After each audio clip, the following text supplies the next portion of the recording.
Aujourd'hui, nouvelle vidéo. On va essayer de résoudre ensemble ce lab. Donc, j'ai lancé ma machine Kali et on va tout de suite commencer par la première question. How many TCP ports are open? Donc là, il va falloir trouver le nombre de ports open ouverts sur la machine cible. Donc, pour ça, je vais utiliser Nmap. C'est l'outil le plus approprié pour scanner une machine cible, pour savoir les nombres de ports ouverts, les versions et tout simplement savoir si la target, la cible est up ou down. Donc là, je vais faire un scan version avec un "-sc". Je vais récupérer l'adresse IP de la cible. Je vais récupérer l'adresse IP de la cible, la mettre ici. Voilà. Et du coup, c'est parti pour lancer ce scan, pour voir un peu les versions, déjà voir les ports ouverts et les versions si on peut les avoir. Donc là, je vais enlever le "-pn. C'est la logique, le "-pn pose problème. Donc je vais enlever le "-pn. Et donc c'est parti pour ce scan et voir un peu les versions ouvertes et les versions disponibles sur la cible.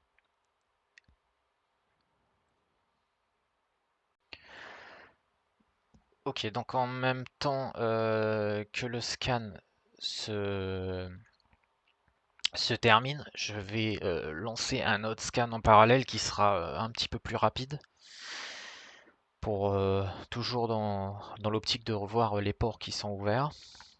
Donc pour ça, je vais faire un "-sv, donc scan version. Ok, on veut voir les versions de ce qui est disponible. Je vais récupérer l'adresse IP, je vais également faire un "-sc, donc l'adresse IP de la cible. Et donc là, on va voir, normalement ce scan est censé être plus rapide que le premier. Il devrait nous donner pas mal d'informations parce que le premier est plus long parce que j'ai fait "-p- et ça nous donne en fait, il va scanner les 65 000 ports. Tandis qu'avec le deuxième scan, il scanne normalement les 1000 ports les plus connus. Donc voilà, scan plus rapide. Qu'est-ce que ça nous dit? Ça nous dit donc le port TCP, le port SSH pardon, ouvert, bien entendu. Le port 80, donc on a un serveur qui tourne, donc sur Apache, on peut voir la version. Le titre du site web de Toppers. Et donc qu'est-ce qu'on va faire? On va récupérer l'adresse IP de la cible et tout simplement voir avec Firefox à quoi ressemble le site web. Donc là déjà, how many TCP ports are open? On va répondre rapidement à cette question. Donc 2 SSH et HTTP. Deuxième question. On va répondre ensuite à la deuxième question. Donc là, on va tout simplement, je vais faire un GoBuster.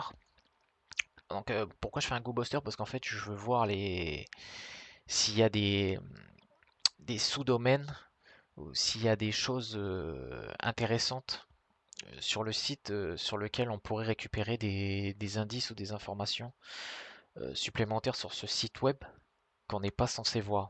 Donc comme le robots.txt par exemple. Donc là on peut voir un sous-domaine. Ça c'est intéressant. On peut voir s3 de poppers.htb. Donc ça c'est intéressant. On a donc un sous-domaine disponible.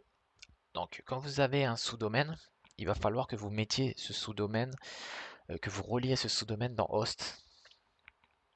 Mais déjà on va laisser le scan GoBuster se terminer.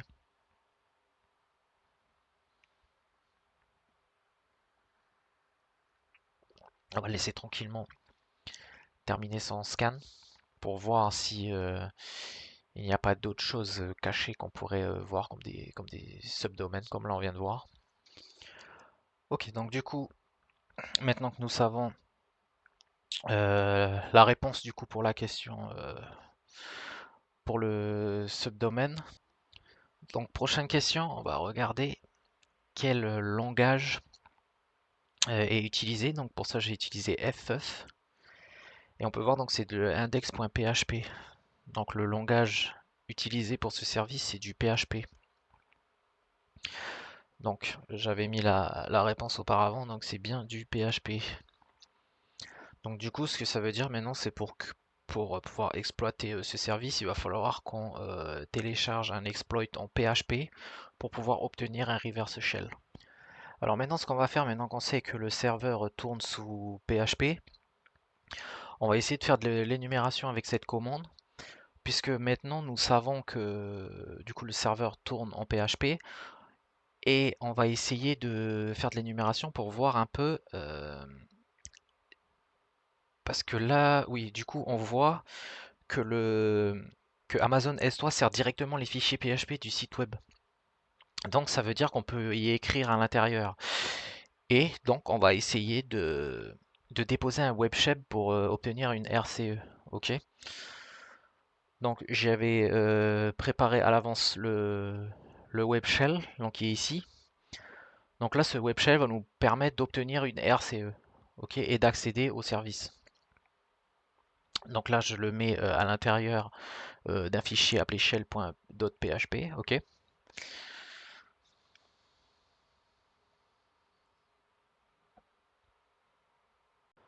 Donc là, à partir de là, maintenant, on va upload le shell à l'intérieur du bucket qui a mal été configuré.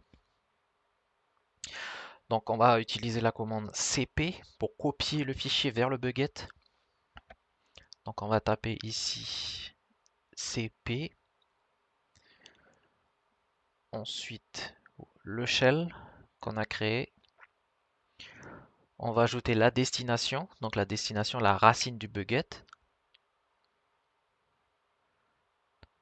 Ok, donc tout m'a l'air ok.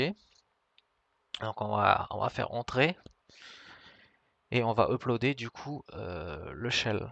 Ok. Donc une fois qu'on a uploadé notre shell à l'intérieur du serveur, on va faire curl et en fait on va voir si la RCE est confirmée ou pas. Donc on va faire curl le serveur, donc shell.php qu'on vient d'uploader, on va faire entrer et on va voir la sortie. Si on voit UID 33 et www.data, la RCE est confirmée. Alors, on va faire ID, on fait entrer, et là comme on peut voir, on va voir UID 33. Donc la RCE est confirmée avec l'utilisateur www.data. Ok. Donc une fois qu'on sait que le serveur, que la RCE est confirmée, on va lancer, donc là je vais aller lancer netcat, netcat-lvnp, port 4444, le port que vous voulez, du moment que ce n'est pas un port utilisé. Ensuite on va refaire un curl. Je vais récupérer mon reverse shell, le mettre à l'intérieur de cette requête en utilisant curl pour pouvoir obtenir un reverse shell et le voir dans netcat. Donc là je vais coller mon reverse shell, donc un bash. C'est le reverse shell, c'est un reverse shell très basique. Alors je vais ouvrir une autre fenêtre. Je vais regarder l'IP de la machine actuelle. C'est comme on utilise un proxy pour le lab. Et là ensuite, comme vous pouvez voir, on a obtenu donc sur netcat on a obtenu un reverse shell. On va tout simplement faire find /-name flag.txt parce que le but c'est de trouver le flag. Flag.txt. Et je vais ensuite ajouter deux dev nul parce qu'en fait je veux enlever toutes les erreurs de mon shell. Donc là on voit var, on voit que le flag est dans var www flag.txt. Donc on va faire tout simplement cat var www flag.txt pour voir le flag et pouvoir terminer ce lab. Voilà, donc là comme vous pouvez voir, nous avons le flag pour cette machine. On va faire copier, on va le coller et normalement la machine devrait être solved. Voilà, la machine est résolue.